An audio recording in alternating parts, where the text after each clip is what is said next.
About a year and a half ago, social media erupted with animated discussions about a mysterious disappearance. TikTok, Instagram, and YouTube were buzzing about the disappearance of 3-year-old Ryker Webb.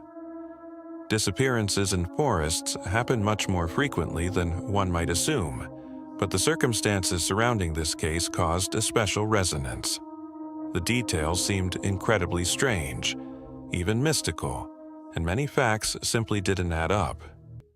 Today, we'll examine this story in detail.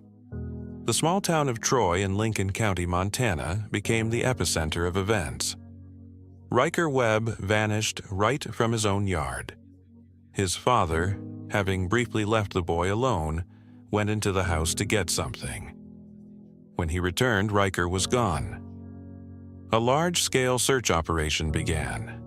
The local sheriff, volunteers, and professional rescuers combed the forests adjacent to the house. Every hour counted, as a child's life was at stake. And the case we're discussing today vividly shows how even a small amount of help can play a decisive role. The story of Ryker Webb's disappearance is a striking example of how every effort can make a difference. On this day in Troy, this small town, everything changed in a matter of minutes. 3-year-old Ryker Webb disappeared on June 3, 2022.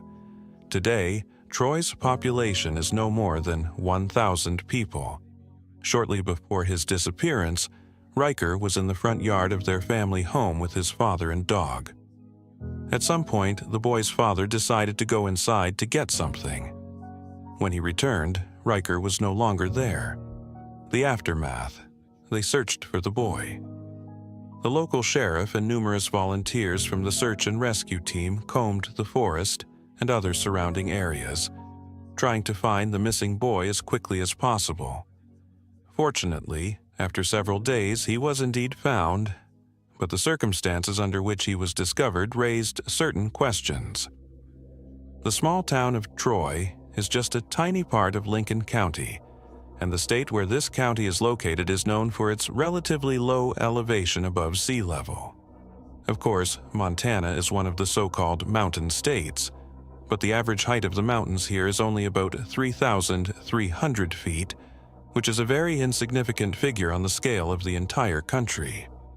As for the town itself, it is primarily known for its beautiful mountain landscapes, as well as dark and dense forests. According to available data, black bears, white-tailed deer, antelopes, moose, as well as mountain lions and many other wild animals live there. In other words, it's truly a beautiful and cozy place where you can really enjoy nature. But only if you're not a missing 3-year-old child. Overall, the day of Ryker's disappearance couldn't be called unusual, rather the opposite. As always, he played in the yard with his father and their dog. At some point, he wanted to take a break from running around, and he decided to walk around the yard and look for bugs. It should be noted that Ryker was not alone in his love for finding insects. Many children growing up in close proximity to nature love to do similar things. I suppose most of them even have a special device for delicately collecting insects, which looks like a small container. Anyway, as I already said, Ryker was running around the yard and turning over stones, hoping to find some bugs. At some point, Ryker's father decided to go inside the house. Surprisingly, later, the man himself couldn't really explain what exactly he was looking for there or why he went inside at all. In general, the details of this case are somewhat blurry, but he definitely went inside the house and briefly left Ryker in the company of the dog. Was it irresponsible to leave the boy unattended? I don't know. They lived in a small town, and their house was right next to the forest. And perhaps Ryker's father decided that nothing bad could happen during his absence. However, when he went back out to the yard, the boy was no longer there. As a result, the man began to examine the surrounding area and the forest belt. He called his son's name several times, but it was all to no avail. In other words, the man could not find any signs of the child's presence. It seemed to him that Ryker had literally vanished into thin air. After some time, the boy's mother returned home, and the man told her what had happened. In the end, they contacted the Lincoln County Sheriff's Department. As far as I know, this happened about 2 hours after the child's actual disappearance. For most people, the circumstance became one of the first strange moments in this case. They sincerely didn't understand why the boy's parents waited several hours before reporting the disappearance to the authorities. Perhaps Ryker's parents simply didn't want to create panic, but in any case, after their appeal, the authorities began searching for the child. Initially, the search group, consisting of volunteers and police officers, combed the area around the Webb family home. According to the boy's father, he was wearing either blue overalls or pajamas. He had red hair and blue eyes. He didn't even have shoes on his feet. At first, it was assumed that Ryker would be fairly easy to find. However, by evening, this assumption wasn't confirmed. Eventually, Sheriff Darren Short from the Lincoln County Sheriff's Department declared a special alert and contacted colleagues from neighboring counties. I suppose at that point he thought such a measure would definitely work. After all, how far from home could a 3-year-old child really go? It's known that the search group looked for Ryker until the very evening of the first day. Then, they simply had to stop all search activities due to a sudden deterioration in weather conditions. As a result, the search for the boy resumed only the next morning. This time, the search group chose a small section of forest located outside the area where the Webb family lived. This territory was also known for its wildlife. According to locals, black bears and mountain lions had been spotted there multiple times. Given this circumstance, this place certainly couldn't be called safe. Going deep into the forest, volunteers discovered the first possible clue. These were the overturned stones. It was assumed that Ryker might have turned them upside down, trying to find bugs underneath. Nevertheless, even after this discovery, members of the search group still didn't have a clear direction in which the boy might have gone. However, none of them doubted that it was Ryker who had turned over the stones. According to available data, the checked section of forest led directly to the southern border of Lincoln County, specifically to the town of Sanders County. By the end of the second day of searching, the only clue remained the overturned stones. Meanwhile, neither Ryker himself, nor his clothes, nor his footprints were found. Based on this, the general mood of the search group members deteriorated. Fortunately, on the morning of the third day of searching, the Lincoln County Sheriff's Department received the long-awaited call reporting that Ryker had been found.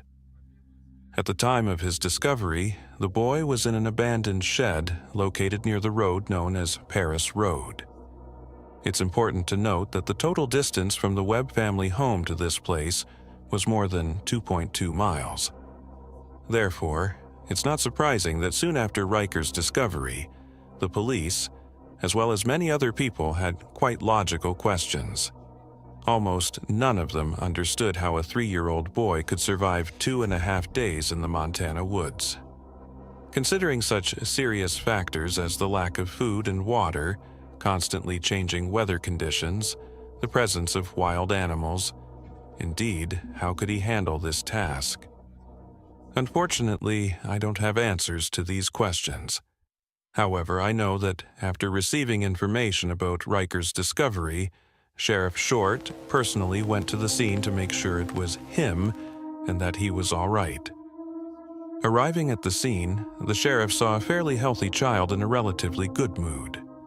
The only noticeable physical damages were just a few bruises on his face and a couple of scratches on his legs. At the same time, Ryker seemed somewhat frightened, or rather, shy. However, Short decided this was related to the fact that the boy was surrounded by a large number of unfamiliar people in uniform, although he had little doubt that the 2-day stay away from his parents had greatly worsened the situation. However, after the sheriff told Ryker that he was going to take him to his family, the boy perked up a bit, and a sparkle appeared in his eyes. After some time, the boy was seated in an ambulance. That's where this famous photo was taken. As you've probably already noticed, his eyes were simply huge. He didn't look like himself, and appeared as if he had just seen a ghost or something of the sort. The owners of the abandoned shed who found Ryker, like many other people, were genuinely surprised by his appearance there. At first, they didn't understand at all how he could have gotten inside, because, according to them, the front door was locked. In fact, they found Ryker only because they heard some noise coming from the shed. But when they went inside, they were extremely shocked to see a small, frightened boy there. Somewhat later, Ryker was taken to the hospital to make absolutely sure he was okay. Meanwhile, police officers continued to gather all available facts together, thus trying to understand what actually happened to the child. By that time, representatives of the sheriff's department were no longer shy about placing all responsibility for what happened on Ryker's parents. Despite this, authorities never pressed any charges against them. Closer to noon, Sheriff Darren Short gathered his colleagues and shared his version of what happened. According to him, at some point Ryker simply got tired of looking for bugs in the front yard and headed toward the forest. Their family dog, for some reason, didn't follow him, and he continued to go deeper into the forest, turning over stone after stone. Apparently, shortly after this, he got lost and headed in the opposite direction from home, until, finally, he came across the already mentioned shed and climbed into it to take shelter from the bad weather. This situation shows how important it is to teach children safety rules from an early age and explain how to act in unexpected situations. Conversations about what to do if a child gets lost, who to ask for help, and how to navigate in an unfamiliar place can prove vital. It's useful to teach your child one of the parents' phone numbers in advance and explain what safe adults are, whom they can approach for support in case of danger. Simple knowledge and correct actions can prevent trouble.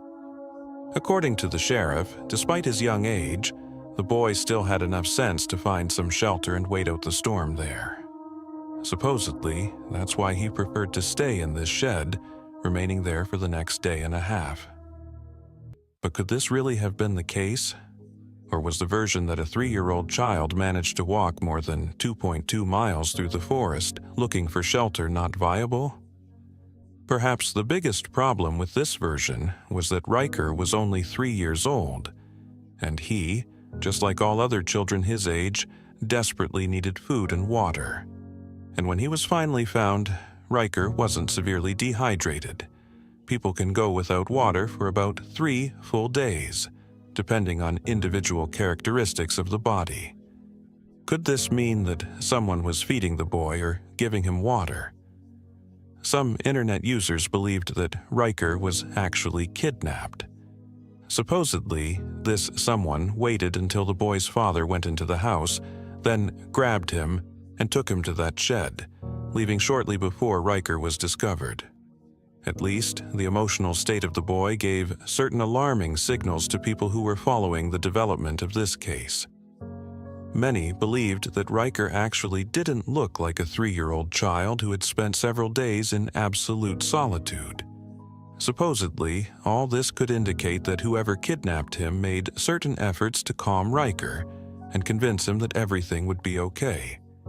Some also noted that this mysterious disappearance had many similar details to another, no less strange case, namely the case of Casey Hathaway from North Carolina. Casey was also only 3 years old when he suddenly disappeared while playing in the yard of his great-grandmother's house. He was found several days later, approximately 4 miles from home, right in the middle of a swamp. The small patch of land where he was sitting could only be reached by going through waist-deep swamp, even for adult men who eventually found him.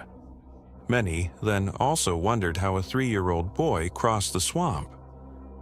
Unfortunately, the answer to this question was also absent. As I already said, when Casey was found, He was simply sitting on a small piece of land amid overgrown grass and bushes, calling for his mom. As in the case with Ryker, no serious injuries were found on his body. He had only a few cuts and bruises. However, unlike our main hero, he was dehydrated. When asked how he managed to survive and what he did during these few days, he replied that he spent time in the company of a black bear. Well, I don't know what to make of this. But these cases did indeed have a lot of striking similarities. 2 little boys suddenly disappeared. When they were found in places they simply couldn't have reached without outside help, the boys weren't injured. The only difference was that, according to Casey, a black bear helped him survive.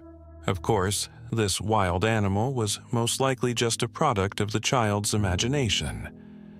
However, some took his words too literally, deciding that it wasn't a bear, but Bigfoot. I should clarify that this isn't my theory, but I've encountered it numerous times across the internet. Supposedly, these animals, whoever they really are, periodically kidnap children and place them in safe locations because they develop something similar to a maternal or paternal instinct. If we consider this version seriously, we could assume that the animal saw Ryker alone and decided he was in danger. Therefore, it might have grabbed him and carried him to a safe place where other forest inhabitants couldn't reach, as in Casey's case. Again, this is not my theory. In any case, what's truly interesting is how Ryker Webb covered those 2.2 miles from the place of his actual disappearance to the shed where he was found. And why, after going through the forest, did he not receive much more serious injuries than just a couple of bruises and scratches? This is not to mention the lack of food and water and the real threat from forest inhabitants. I suppose that in the near future we won't be able to find answers to these questions. We can only hope that Ryker will grow up and tell us himself about what happened to him. Although, his brain will likely block memories of these events. Who knows? Tell me what you think about this mysterious case. Was it a simple disappearance and Ryker was just lucky to stay alive? Or did someone kidnap him?